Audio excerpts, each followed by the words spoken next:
नहीं है। अरे अरे अरे अरे, ऐसा कैसे?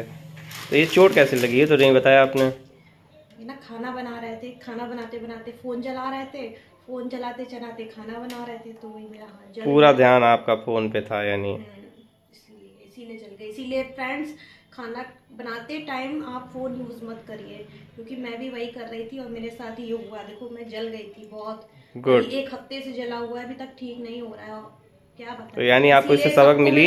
सबको मैं यही बोलूंगी कि खाना बनाते समय कोई भी फोन का यूज ना करे।